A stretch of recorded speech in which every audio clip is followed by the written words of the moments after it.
Queridos, chegamos agora na hora da exposição da Escritura, Palavra do Senhor. Eu quero convidar você a abrir a sua Bíblia no livro de Atos dos Apóstolos, do seu capítulo 17. Atos dos Apóstolos, capítulo 17.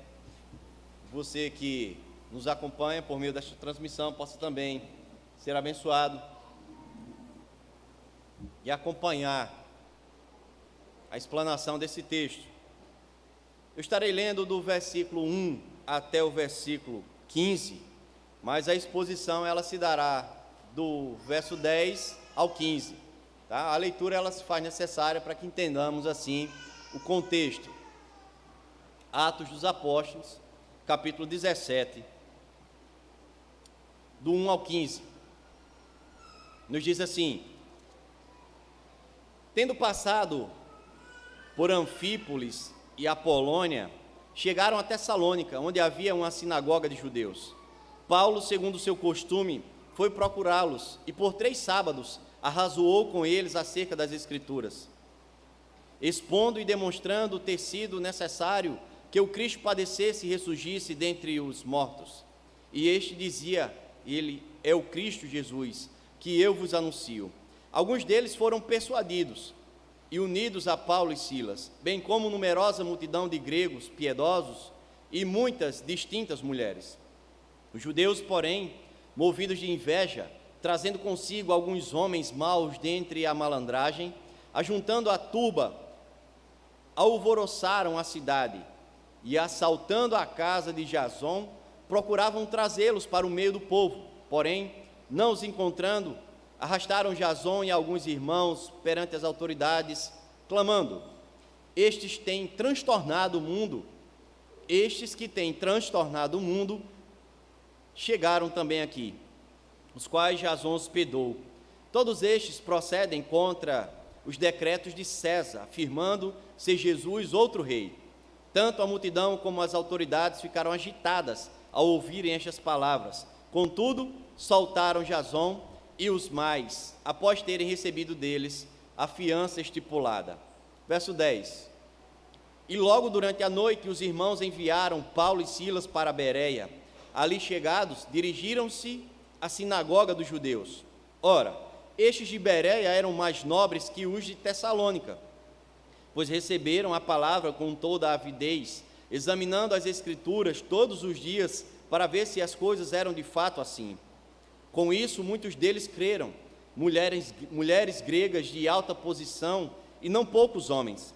Mas, logo que os judeus de Tessalônica souberam que a palavra de Deus era anunciada por Paulo também em Bereia, foram lá excitar e perturbar o povo. Então os irmãos promoveram sem detença a partida de Paulo para os lados do mar, porém Silas e Timóteo continuaram ali. Os responsáveis por Paulo levaram-no até Atenas e regressaram trazendo ordens a Silas e Timóteo para que, o mais depressa possível, fossem ter com ele. Amém. Os irmãos podem assentar. Estaremos orando ao Senhor. Senhor, diante da Tua palavra, diante de um relato bíblico, de algo que aconteceu há muito tempo atrás, nós queremos humildemente, mesmo sendo nós quem somos, rogar o Teu favor e a Tua graça, para que a Tua palavra ela seja explicada à Tua igreja, para que nós, povo Teu, sejamos edificados nesta noite, com o exemplo desses irmãos. Em Cristo Jesus Te louvamos, ó Pai, e Te agradecemos. Amém. Como de costume, você permanecerá com a sua Bíblia aberta. E estaremos, como eu já disse, expondo do verso 10 ao verso 15, tá? Do 10 ao 15 será a exposição, embora que, hora ou outra, nós venhamos a recorrer aos versículos que inicialmente nós já lemos, tá? Queridos, Ctrl+C e Ctrl+V são 2 teclas presentes no teclado de um computador, né? Onde aqueles que utilizam sabem para que serve para copiar e colar. Você copia uma informação, cola no outro lugar. Para aqueles que usam celulares, sabe que você consegue fazer isso. Você consegue copiar uma mensagem enviar para alguém, mesmo sem saber que é Ctrl+C e Ctrl+V. Mas nós sempre estamos copiando e colando.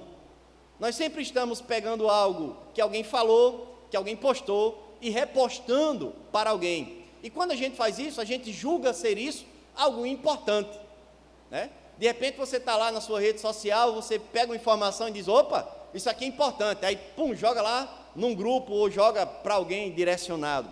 Isso é algo comum, né?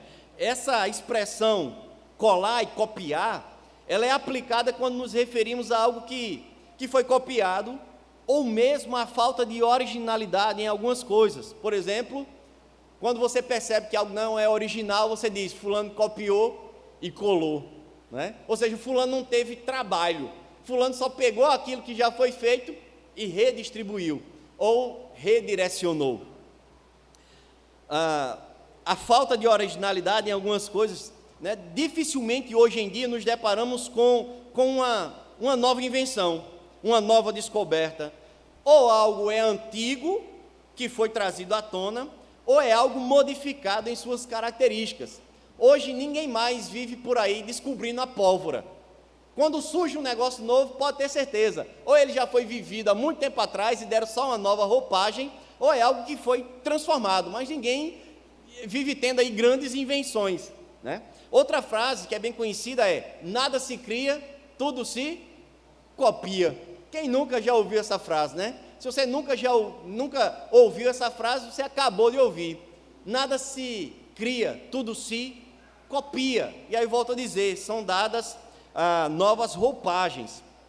E o interessante, queridos, é que para muitas coisas, até nós nos convencemos desse pensamento, mas para outras áreas somos insistentes na inovação. Mesmo sabendo que nada se cria, tudo se copia, mas se alguém sai com uma dita invenção, isso nos chama atenção e rapidamente nós paramos e voltamos os nossos olhos para aquilo que teoricamente seria novidade, para aquilo que teoricamente seria novo. Quer ver um exemplo? As redes sociais, com as suas mentorias, são a prova disso. A inovação é a palavra-chave. Curso para tudo que existe nesse mundo, curso de como ganhar dinheiro, curso de como gastar o seu dinheiro, curso de como economizar, curso de como você fazer as outras pessoas pagarem para você. Tem inovação para todo mundo nas redes sociais. É só adentrar e você vai ver que sempre vai ter alguém sendo o inventor da roda, né? Sendo aquele que descobriu algo que vai impactar a sociedade como um todo, ou fazer assim a diferença. Queridos, mas no final das contas, são apenas novas roupagens. Mas terminamos nos convencendo de que uma nova coisa surgiu. Somos levados a acreditar algo desse tipo. Mas aí isso é no nosso cotidiano, mas na vida espiritual. Também somos encantados com as novidades. Aqui nós não temos muitas, mas no meio onde nós convivemos, as novidades elas nos chamam a atenção. Como as igrejas que estão assim decolando. Alguma coisa tem acontecido nessas igrejas que tem feito elas abarrotarem de pessoas. E aí a gente meio que é levado pela curiosidade a ver o que está acontecido lá. As novas técnicas de oratória, luz, som, fumaça. São tantas coisas que são utilizadas como novidade. O uso das mídias sociais, as estratégias de crescimento, enfim. As igrejas elas têm apostado nessas inovações para fazer com que as ovelhas elas voltem ou pastem ali dentro daquele curral, em meio ao rebanho.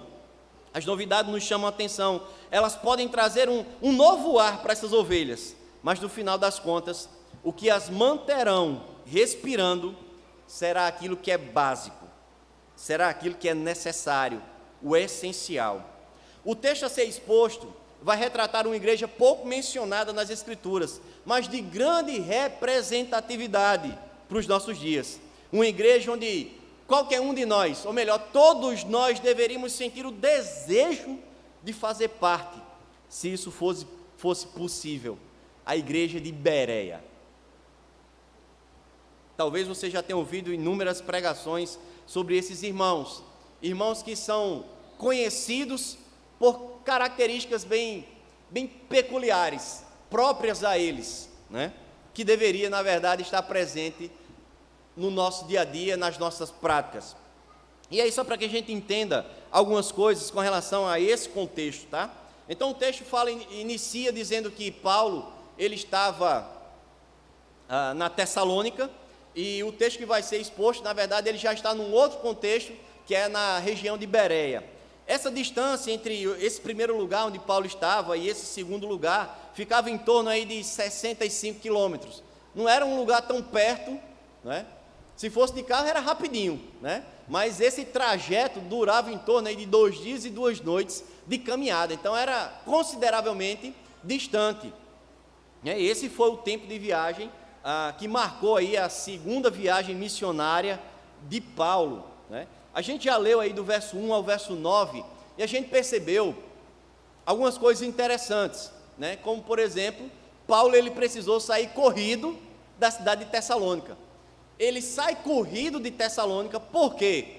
Porque alguns judeus, eles transformaram a questão espiritual, né, a questão de propagação da palavra, em algo político, né? Então, Paulo passa ali algum tempo, né, durante alguns sábados, o texto vai dizer que pelo menos durante 3 sábados, ou seja, quase um mês, ele ficou ali pregando na sinagoga, né? A sinagoga era o templo dos judeus, e ali surgiam algumas discussões, né, onde dividiam ali opiniões, né? Algumas pessoas criam na apresentação do Messias, né, na apresentação de Cristo morto e ressurreto, né, algo que contradizia, na verdade, muitos judeus. Então, eles sabiam que viria um Messias, porque o Antigo Testamento ali era fresquinho nas suas cabeças, nas suas memórias, era aquilo que eles aprendiam, e de repente chega Paulo e arrazoava com eles. Não era uma simples conversa, existia ali discussões, e Paulo tentava ali, por meio da Escritura, convencer os judeus. Alguns acreditaram, né? Interessante que no versículo 4 vai falar que distintas mulheres, né, creram e se uniram a eles, mas o texto vai dizer que houve ali uma confusão. Alguns judeus procuraram Paulo, né, e Silas, né, Timóteo também estava presente, procuraram para levar às autoridades, porque eles conseguiram reverter a questão espiritual, a questão religiosa em algo político. Eles disseram: esses camaradas estão apresentando um novo rei, e nós já temos um rei. Então essa história aí, ela gerou uma confusão, na verdade gerou uma ocorrência policial, né? O texto vai dizer que esses camaradas, extremamente articulados, pegaram alguns homens dentre a malandragem, ou seja, eram camaradas que já estavam acostumados com situações desse tipo. Pegaram esses camaradas que se tornaram, a partir de então, falsas testemunhas.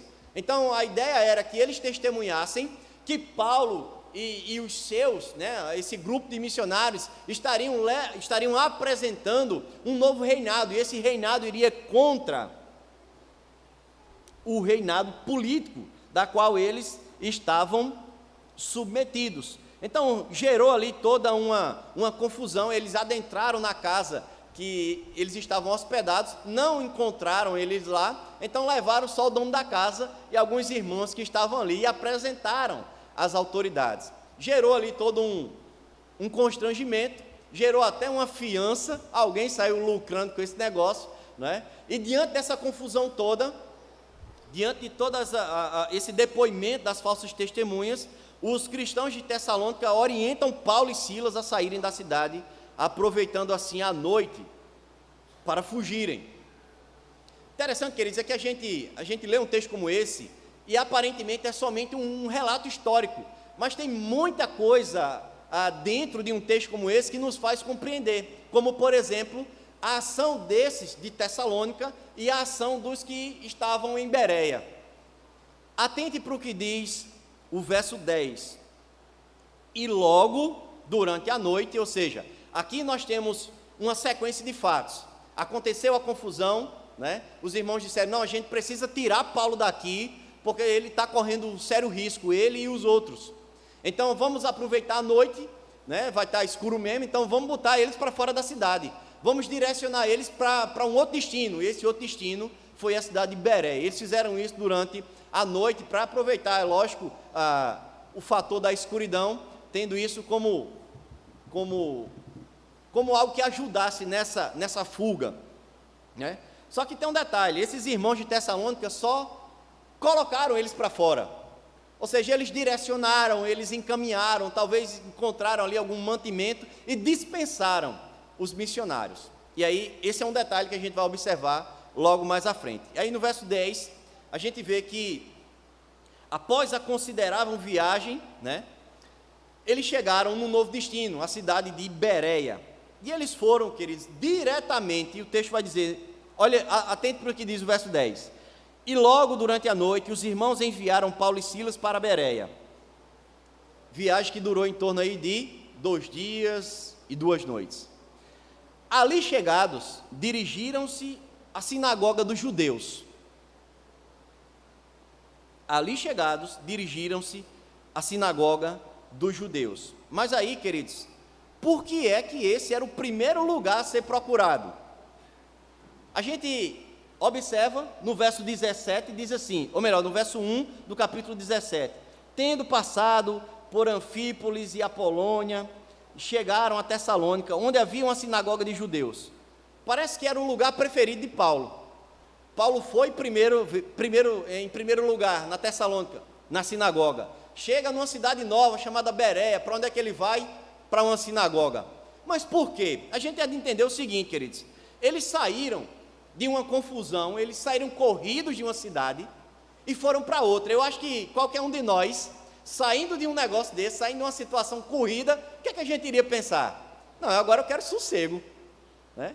Paulo viu todo o motim sendo formado ali, ou dentro, nas redondezas de uma sinagoga, e aí ele vai para outra cidade. O que é que ele iria pensar? Não, eu quero agora sossego, estou agora numa cidade nova, eu não conheço. Para onde é que ele vai? Para a sinagoga. Homem inquieto, era Paulo. Mas por que ele foi para a sinagoga? Eles estavam, na verdade, queridos, cumprindo o ide do Senhor, em pregar o evangelho, inclusive em meio a lobos. Eu queria que você abrisse a sua Bíblia em Mateus capítulo 10. Acompanhe esse texto, Mateus 10, do 16 ao 20. Abra sua Bíblia, Mateus 10, do 16 ao 20. Aí a gente diz assim, não, é porque Paulo era teimoso. Não, é porque Paulo estava cumprindo o ide do Senhor. Atente para o que diz o texto, Mateus 10, do 16 ao 20. Eis que eu vos envio como ovelhas para o meio de lobos. Portanto, sejam prudentes como as serpentes e simples como as pombas. Tenham cuidado com os homens, porque eles os entregarão aos tribunais e os açoitarão nas sinagogas. Por minha causa vocês serão levados à presença de governadores e de reis, para lhes servir de testemunho a eles e aos gentios.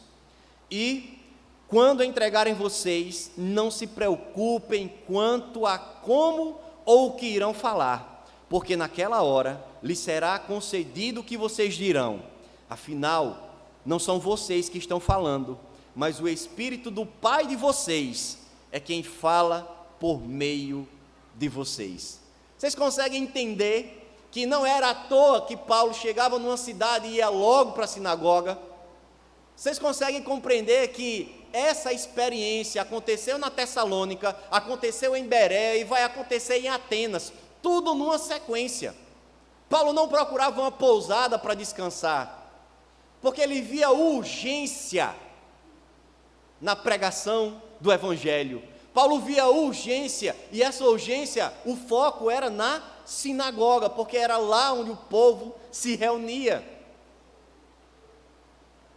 Então esse texto só vai, na verdade, esse texto, quando Jesus instrui os seus discípulos, ele diz, vocês serão levados às autoridades, o que acontece em Tessalônica. Vocês serão apresentados a governadores e reis, o que aconteceu em Tessalônica.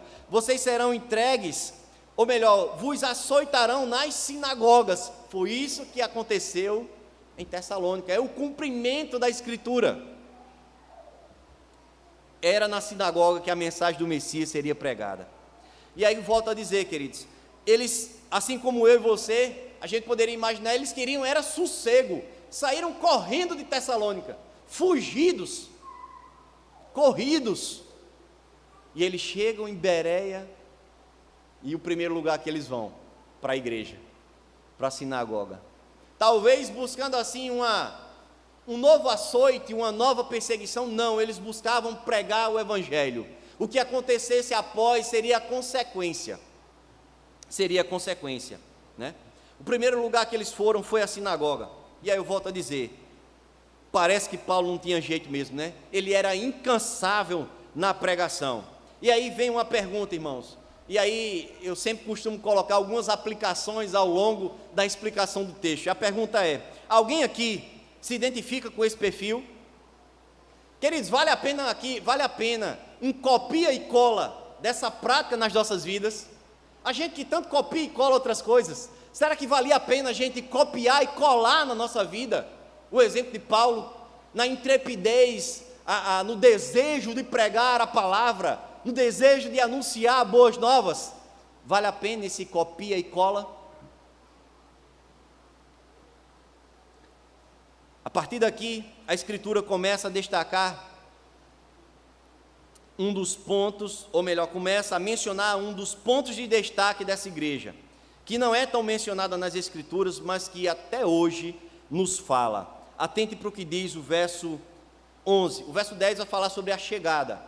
O verso 11 vai dizer o seguinte: ora, estes de Bereia eram mais nobres que os de Tessalônica, pois receberam a palavra com toda avidez, examinando as Escrituras todos os dias, para ver se as coisas eram de fato assim. O texto vai falar sobre nobreza. Quando a gente vai analisar essa palavra nobreza, não diz que eles eram ricos. A nobreza aqui não é o fato de serem ricos, mas o fato de terem as suas mentes nobres. É estabelecido aqui um comparativo, uma comparação daqueles que receberam a palavra lá em Tessalônica. Alguns foram persuadidos, e aqueles que receberam a palavra em Bereia.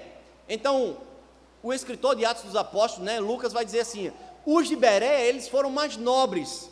Por quê? O que é que tem dentro dessa nobreza, né? Eles se mostraram mais abertos à palavra de Deus, e ali um comportamento é estabelecido, porque eles analisavam, porque eles avaliavam. Queridos, os bereanos, eles tinham a palavra de Deus, no caso o Antigo Testamento, como a pedra angular da verdade. É tanto que quando Paulo pregava, eles consultavam os pergaminhos. Na verdade não era assim, era assim, né? Os pergaminhos, assim é como a gente faz aqui, consultando a Escritura. Mas era Paulo falando e eles de olho nos pergaminhos. Era Paulo pregando e eles examinando aquilo que eles já tinham em mãos, para ver se as coisas eram como de fato, como diz aqui, todos os dias, para ver se as coisas eram de fato assim. Eles consultavam as Escrituras e, com a mente inclinada, aprendiam que Jesus estava cumprindo as profecias messiânicas. O que é que eles tinham? Eles tinham o Antigo Testamento. E o que é que estava contida nele? As promessas de um Messias. E quando Paulo pregava, eles estavam avaliando: realmente esse aí é o Messias, que o que temos em mãos fala. Aquilo que nós temos em mãos aponta para o Messias. E isto que está sendo pregado por Paulo é o cumprimento.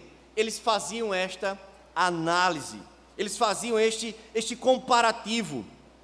Eles não faziam isso, queridos, por desconfiança, mas pelo desejo de aprender a mensagem da revelação de Deus. Eles não estavam desconfiando de Paulo, porque o texto vai dizer que eles receberam a palavra com avidez, eles receberam a palavra com desejo. E o interessante, queridos, é que a gente precisa abrir um parênteses aqui, porque a própria palavra vai falar sobre a importância da pregação. A própria palavra, a própria Bíblia Sagrada vai falar sobre a importância da pregação. Deixe-me fazer uma pergunta: o que é que te fez vir até aqui? Talvez você diga assim, a pregação lá atrás, um dia alguém pregou para mim, um dia alguém pregou, mostrou as boas novas, um dia alguém falou de Cristo, um dia alguém me deu um folheto, um dia alguém me mandou uma mensagem. Nós estamos aqui porque o Evangelho nos alcançou. Você que está em casa e está acompanhando essa transmissão, tem a oportunidade. Talvez alguém nunca tenha batido na sua porta ou lhe abordado no meio da rua, mas esse meio tem feito com que a pregação chegue até você. Romanos capítulo 10, verso 14 e 15 vai dizer assim: como porém invocarão aquele em quem não creram? E como crerão naquele de quem nada ouviram? E como ouvirão se não há quem pregue? E como pregarão se não forem enviados? Como está escrito, quão formosos são os pés dos que anunciam coisas boas, ou dos que anunciam o Evangelho. Como é que as pessoas irão crer em Cristo? Como é que as pessoas irão crer em Deus? Como é que as pessoas irão crer? Aqui foi dada uma proposta, onde o homem ele pode voltar-se para Deus. Como irão crer? Pela pregação, somente pela pregação.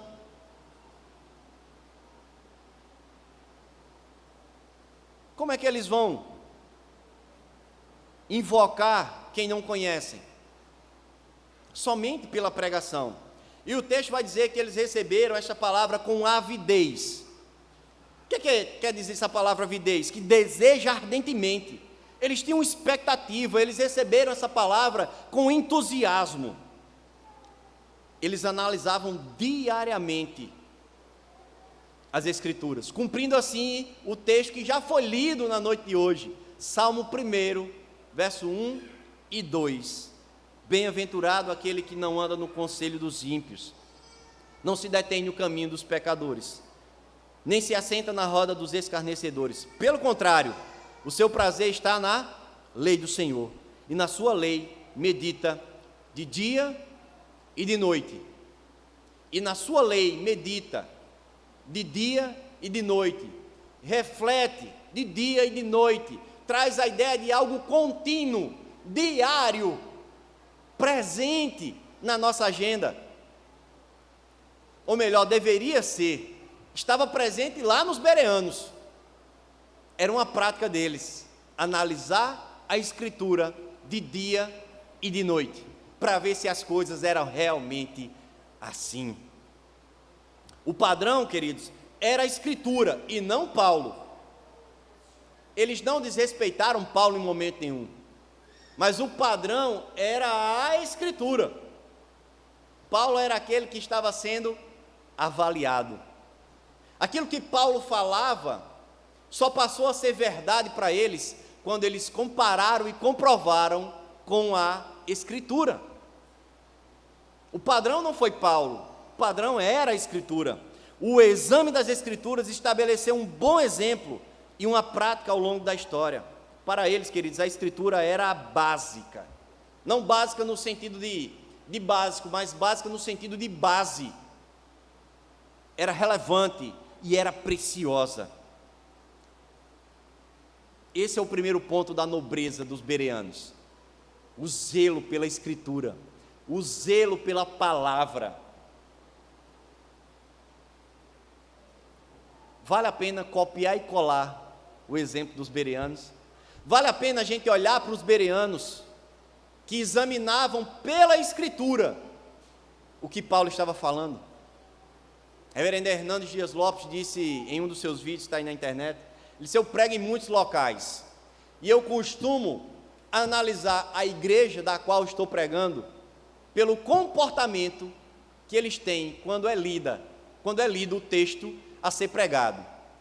Se eu vou para uma igreja e eu abro o texto a ser pregado, e quando eu digo amém, a igreja faz assim, eu tenho uma plena convicção que aquela igreja, ela não dá a devida importância que se tem à pregação.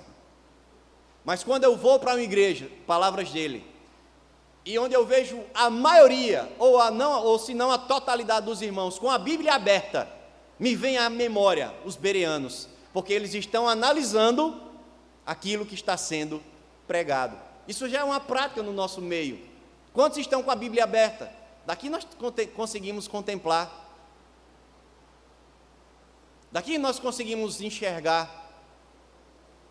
Vocês estão avaliando, analisando.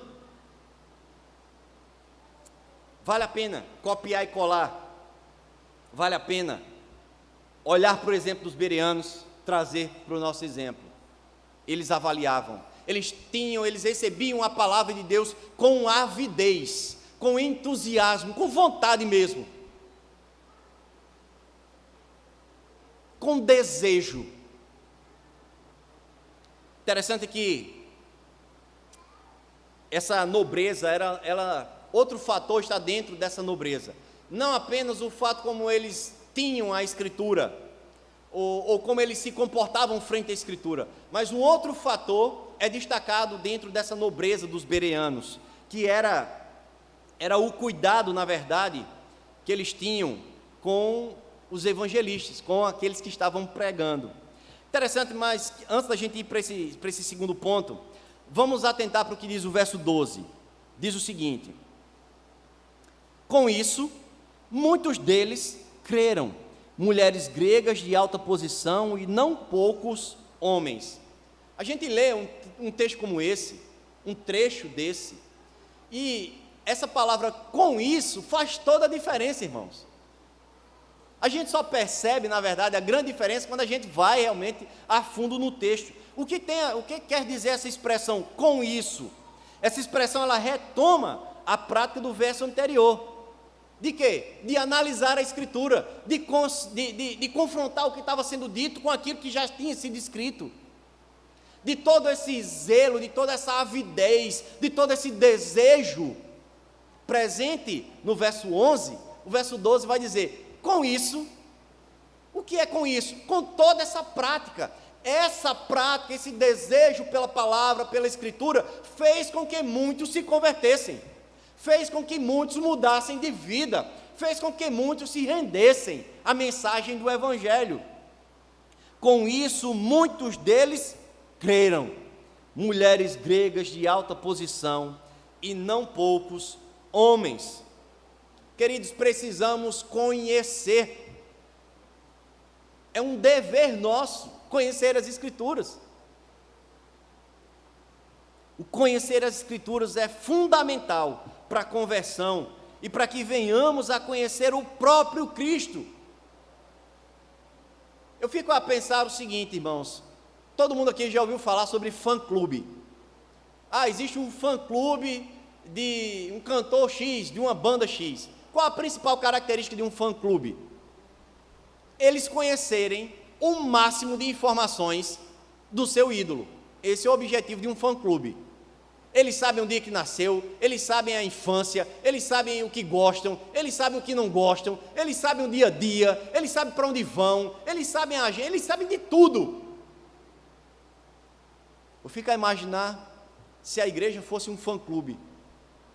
Qual seria a nossa média? Qual a quantidade de informações conhecemos sobre Cristo Jesus, aquele que dizemos ser o nosso Senhor, aquele que dizemos ser o nosso Salvador? Se alguém nos interroga aí no mundo e pergunta: me descreva Jesus Cristo, me passe aí o máximo de informações que você, sendo servo dele, pode me passar, me convença pelo seu conhecimento sobre Cristo. Alguns aqui passariam vergonha. Alguns aqui passariam vergonha, mas não é novidade nossa não, irmãos, porque o próprio Cristo diz: o meu povo erra por não conhecer as Escrituras. E como iremos conhecer Cristo? Pela Escritura. João capítulo 7, verso 38, Cristo vai dizer: quem crê em mim, como diz a Escritura, do seu interior fluirão rios de água viva. Como iremos conhecer Cristo? Pela Escritura, somente pela Escritura. Esses dias eu estava refletindo sobre uma canção, os mais antigos vão lembrar aqui, é bem antiga mesmo, tem um cheiro de naftalina. A música fala do rosto de Cristo. Não sei se o título da música é essa. Sempre, se eu soubesse cantar, eu cantaria, né? Sempre que eu leio a história de Cristo, eu fico a pensar com grande emoção, o privilégio que muitos tiveram de ver o seu rosto, sentir sua mão. E o autor da música vai dizer assim: eu não me convenço que o Cristo a quem eu sirvo é do jeito que o pintor colocou na tela. Eu não me convenço que o Cristo a quem eu sirvo tem um rosto triste. E o autor da música vai dizer: eu sei que ele não tem as características do que o pintor colocou na tela. Se eu perguntar para você qual a imagem que você tem de Cristo, talvez venha na sua memória uma foto que você já viu na casa de alguém. Alguém de cabelos longos, com o rosto sereno, um olhar tranquilo. Mas essa é a mensagem, ou melhor, esse é somente o conhecimento que eu adquiri daquele que eu digo ser o meu Senhor. Se você espremer todo o conhecimento que nós temos sobre Cristo Jesus, dá para encher o quê? Um copo, uma garrafa, um galão. Quem crê em mim, como diz a Escritura, do seu interior fluirão rios de água viva. Nós precisamos analisar, queridos, nós precisamos estudar. O interessante aqui é que o conhecimento ele é amplo, ele alcança homens e alcança mulheres. O interessante aqui é que as mulheres, elas são citadas no verso 4, são citadas também no verso 12. Isso mostra que as mulheres exerciam uma certa liderança no tocante ao serviço da obra. Eram mulheres de alta posição. E o autor ele faz questão de escrever isso aqui, tanto no verso 4, como no verso de número 12. Distintas mulheres de uma elevada classe, ou melhor, alta posição. E não eram poucos os homens que se convenceram dessa mensagem pregada. Aqui fica implícito que em Bereia, uma igreja pautada na palavra crescia. O conhecimento foi a chave para a igreja de Bereia crescer. Vale a pena um copia e cola? Você, como membro dessa igreja, possui esse desejo de analisar e crescer com a palavra? Nós, como membros dessa igreja, temos avidez quando recebemos a palavra, a analisamos, a colocamos em prática. Nós temos crescido, irmãos.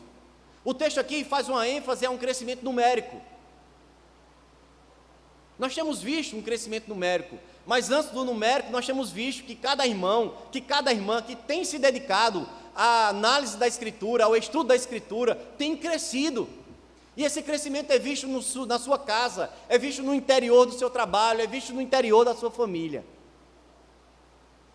Vale a pena um copia e cola dos bereanos? Estamos dispostos a isso? A coisa parecia estar caminhando às mil maravilhas.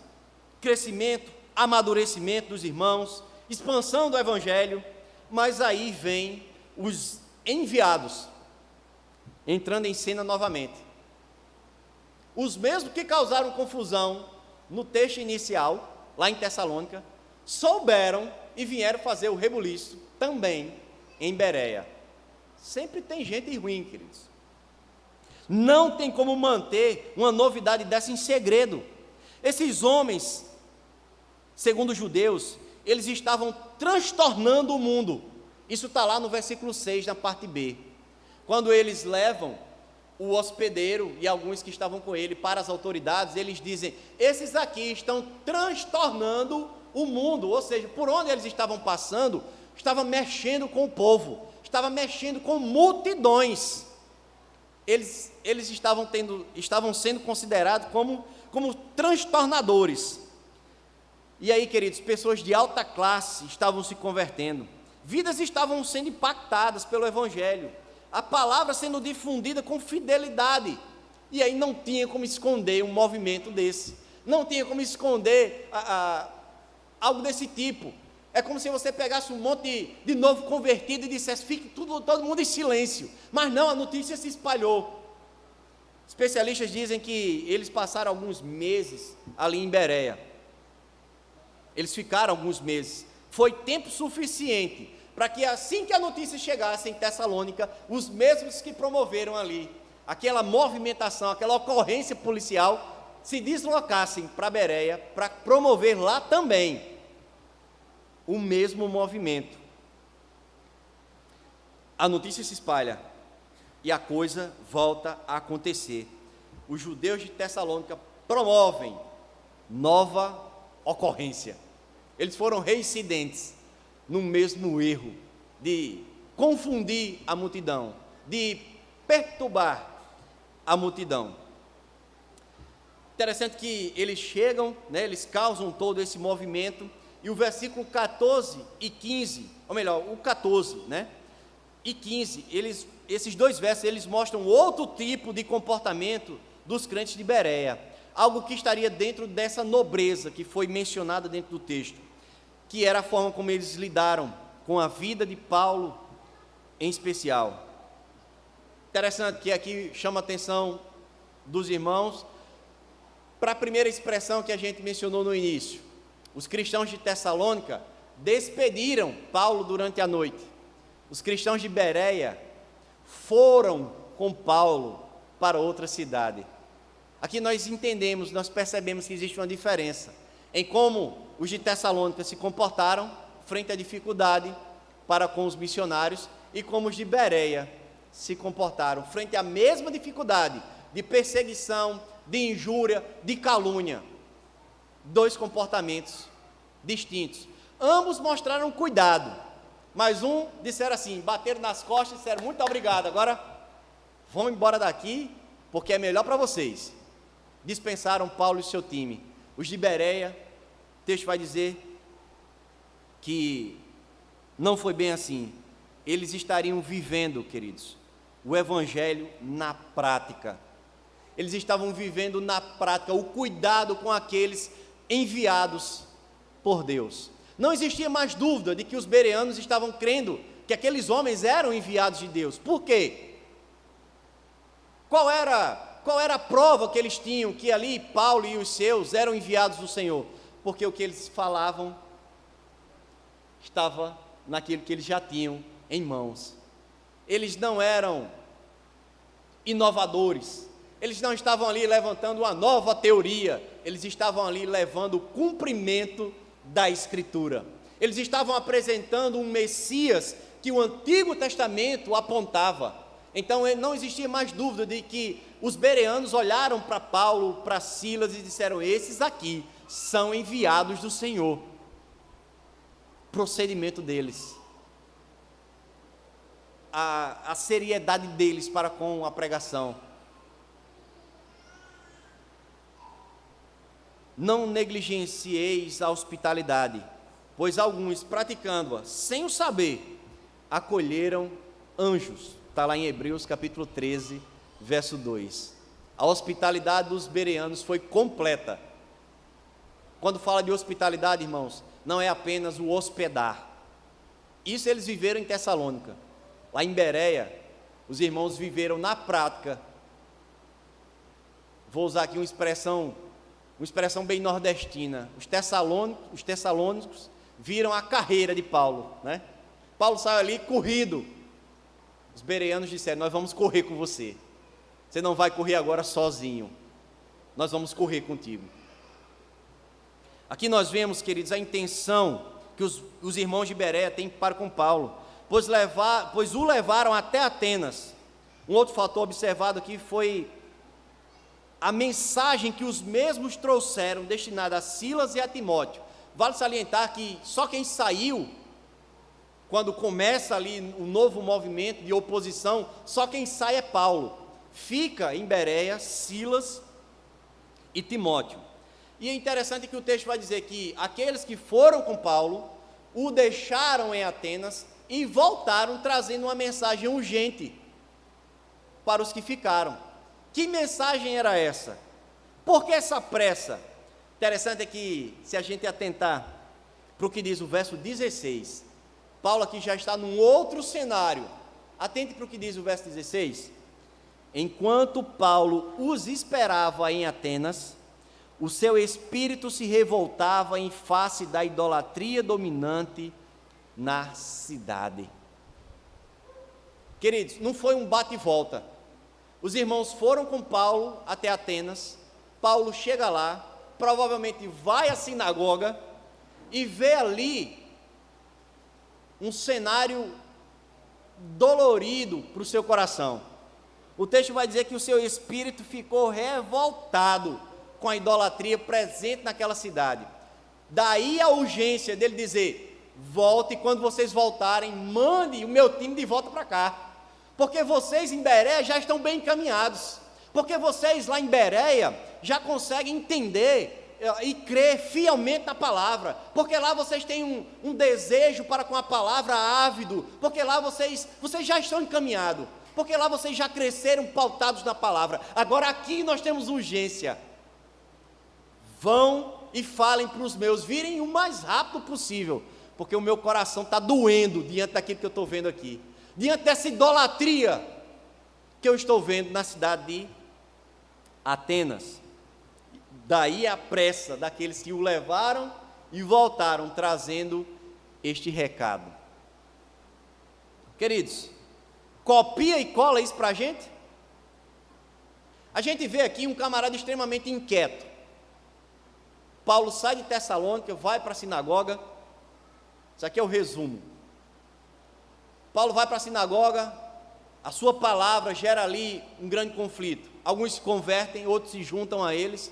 Paulo sai de lá corrido, vai parar em Bereia. Chega em Bereia, para onde é que ele vai? Para a sinagoga. Começa ali mais uma maratona de pregação. E durante meses, pessoas se rendem ao evangelho, confiam na palavra pregada, são convertidos a esse evangelho, mudam de vida. Isto gera um novo tumulto. Paulo sai de lá corrido novamente, vai parar em Atenas. Onde é que ele vai? Na sinagoga. Parece que Paulo só buscava o foco do problema. Mas por que ele buscava o foco? Porque ele tinha a solução. A solução, lógico, não era ele, irmãos. A solução era o evangelho. E aí, quando eu lanço mais um copia e cola para nós, como nós nos comportamos quando estamos em um ambiente onde paira ali algo parecido com o que Paulo viveu? O espírito de Paulo se revoltava com a idolatria. O nosso se revolta com o quê? Com a corrupção? Com a imoralidade? Ou mesmo com a idolatria? Com qualquer outro problema. Com o que é que o nosso coração se revolta? Se é que se revolta. E se ele se revolta, o que fazemos? Paulo disse: pega o meu time lá, porque o evangelho precisa ser pregado aqui. Eu vou fazendo aqui a minha parte, mas chama os outros, é urgente. Paulo mandou chamar os outros, não é porque ele tinha medo não, irmãos, é porque era muito trabalho mesmo. Ele sabia que sozinho não daria conta, ele não estava com medo de ser perseguido. A gente está falando aqui de um camarada que cria que, se ele morresse, seria lucro. Ele não estava se importando com a estadia, onde ele ia ficar, com que ele iria se alimentar, não. Aquilo que importava para Paulo eram vidas sendo convertidas ao evangelho.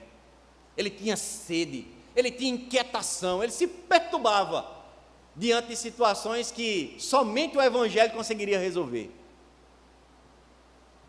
Copie e cola isso para nós, queridos. Qual a nossa postura frente a situações como essas? Nós cruzamos os braços? Nós fechamos os lábios? Nós nos esquivamos? Isso aí não é minha área, isso aí não é comigo. Se o pastor estivesse aqui, ele desenrolava, mas eu não vou nem entrar nisso aqui. Qual a nossa postura, irmãos? Nós como cristãos, nós como crentes, nós como embaixadores da palavra do Senhor, nós como esses que para muitos seria a solução, mas não vai ser porque não abrimos a boca e não apresentamos a proposta. para a vida perdida que alguém possa levar. Nós fechamos os olhos, nós cruzamos os braços. Já imaginou se cada um de nós copiasse essa atitude de Paulo? Quantos missionários nós não teríamos em nossa cidade? Será que a nossa família, os nossos amigos de trabalho já teriam ouvido o Evangelho?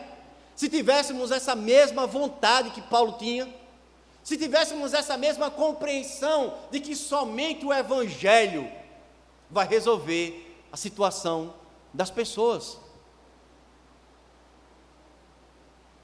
Às vezes a gente passa em determinados lugares, a gente usa uma expressão que eu já usei, você provavelmente já usou, né? A gente olha para a vida de alguém e diz assim, só Jesus. Quem nunca já fez isso, né? Só Jesus nessa causa. Mas entenda, irmãos, você como conhecedor da palavra, que Jesus ele não vai vir pessoalmente. Se você acha que é só Jesus para dar um jeito daquela vida, só esse Jesus é a palavra na vida dele. É ele conhecer Cristo por meio da pregação, por meio da palavra. E como ele vai conhecer se nunca ouviu? Como ele vai conhecer se não tem quem pregue? Como ele vai conhecer se ninguém se dispõe? Esse é um copia e cola para todos nós, irmãos. Porque muitas vezes somos negligentes, sim. A gente acha que apenas uma mensagem diária na nossa rede social a gente está evangelizando. Se pararmos para analisar, os perdidos mesmo, muitos deles nem em rede social têm. Se pararmos para analisar,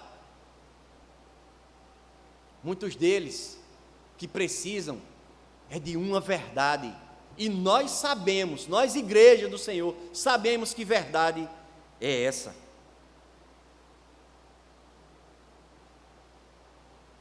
Eu falei várias vezes, copia e cola.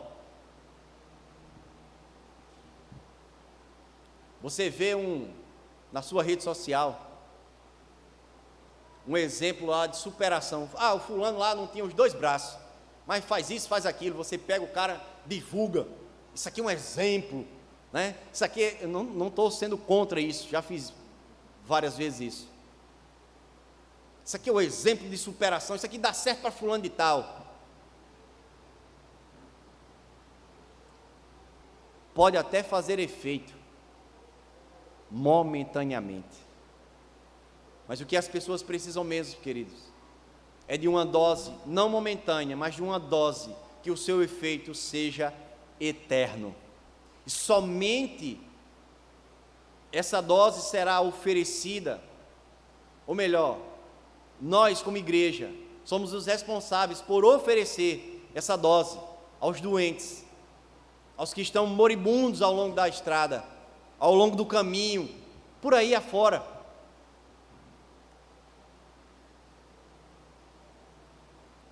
Não sei quantos perceberam, hoje pela manhã houve uma situação inusitada aqui na igreja.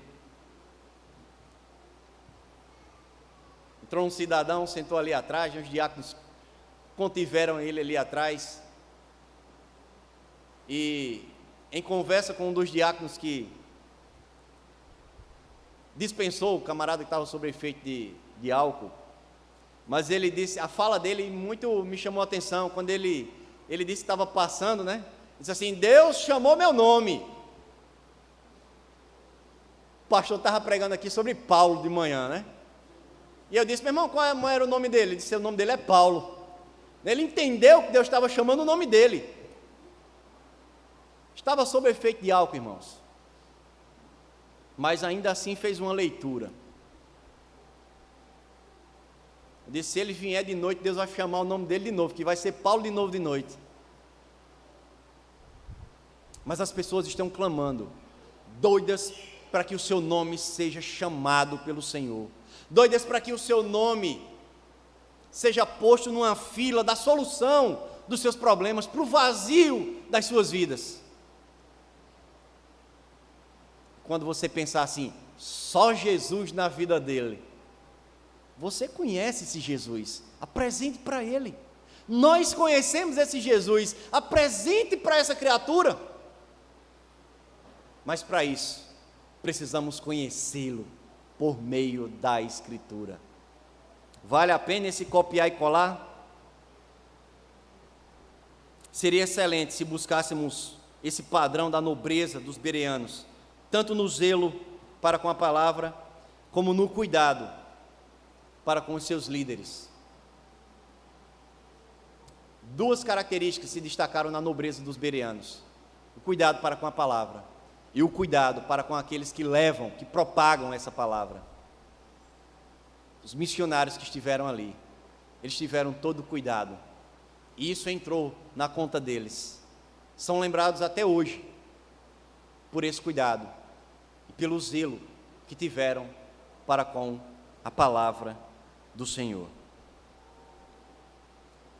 Finalizo trazendo uma última aplicação sobre o zelo pela palavra. Qualquer relatório, qualquer estudo, qualquer comparativo vai dizer que a Bíblia, ela ocupa os primeiros lugares entre os livros mais vendidos do mundo. Talvez pessoas aqui tenham uma coleção de Bíblias. Talvez você tenha uma velhinha que não tem um apego sentimental por ela, porque foi a sua primeira, e você guarda ali no cantinho. A capa já está bem surrada, ou você reformou, aí você comprou uma nova. Talvez tem pessoas que gostam de presentear outras pessoas com Bíblia. Enfim, a Bíblia ela está no topo do ranking dos livros mais vendidos. Mas o desejo em possuir um desses exemplares não é o mesmo desejo em conhecer o seu conteúdo, em conhecer a sua mensagem.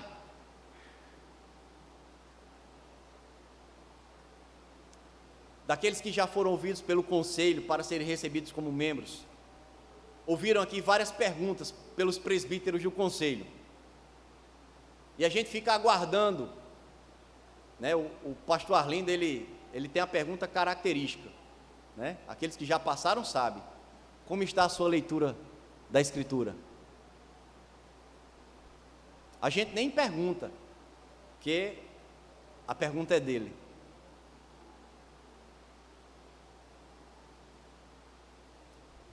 Todos nós temos um exemplar, todos nós temos uma escritura, um exemplar da Escritura em nossas mãos. Copie e cola o zelo dos bereanos nesta noite. Não sei se hoje você já divulgou alguma mensagem, mas se tiver de divulgar, não seja para o outro, seja para você. Copie e cola o zelo dos bereanos para com a palavra e para com os pregadores dela. Nós, igreja do Parque Dourado em específico, que venhamos a copiar e colar esse exemplo, o zelo por esta palavra, pois só assim cresceremos, e iremos conhecer o Senhor das nossas vidas, por meio da Escritura Sagrada. Ela já deu um jeito em nossas vidas, o Evangelho nos salvou, abriu os nossos olhos, e esse mesmo Evangelho pode dar um jeito na vida daqueles que nos acompanham, ou irão ver essa mensagem um dia das suas vidas. O Evangelho, palavra do Senhor, é a dose eterna, capaz de curar todas as nossas enfermidades, doenças, mazelas, crises. Ela é a solução.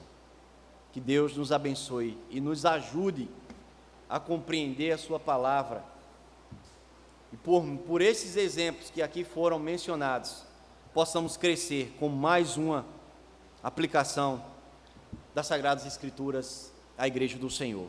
Vamos orar, irmãos.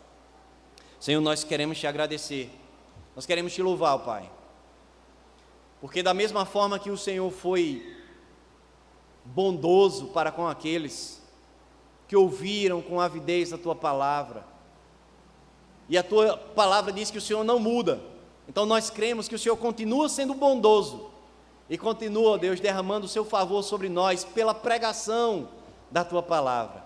Nos auxilia, ó Deus, nesse desejo de ouvir, de aprender, de crescer, de meditar.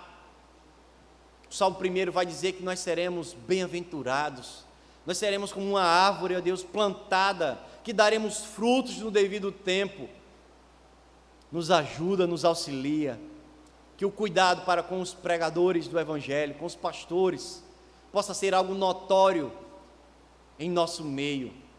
Nos auxilia, nos ajuda, Deus. Nós te agradecemos, nós te bendizemos por mais uma porção da tua palavra pregada à tua igreja. Muito obrigado pelo teu favor, pela tua graça, pela tua misericórdia, Pai. Em nome de Cristo Jesus, assim nós oramos. Amém. Queridos, nós iremos cantar mais uma canção.